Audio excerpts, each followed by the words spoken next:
So today I'm going to show you a death bloom, which comes up often in the succulent community. And it's not necessarily a death bloom that is the end of your succulent.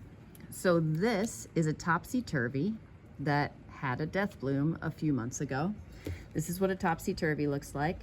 And succulents will regenerate from the center. So all their new leaves are coming from this center.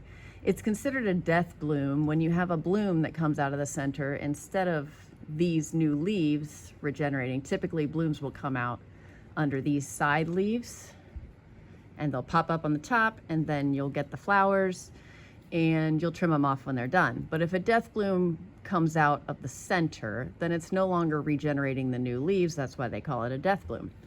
But it's not necessarily the end of your plant.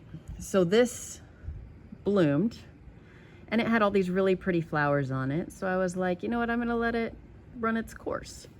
So I put it in this water. I trimmed it off. I trimmed off the stem there. And then I put it in water, and it has been sitting here in water for a few months. This is the bloom that came out of the center of a topsy-turvy that looked like this. All of the leaves then fell off, and it was just the stem, and all of these babies have started growing. So it's not necessarily an end of life death bloom. It's the end of the original plant, but all these new ones have resulted because, as I say in many of my videos and love to tell people, these stems are awesome for propagating even when you have a death bloom. So these flowers are spent, they're done. So I'm gonna go ahead and move this to my propagation table. And I'm gonna take this bloom off because it's no longer blooming. It's just taking unnecessary energy. I would bet that in that spot, we will get more little babies that will start. You don't have to cut these perfectly. I try to make them kind of clean and level,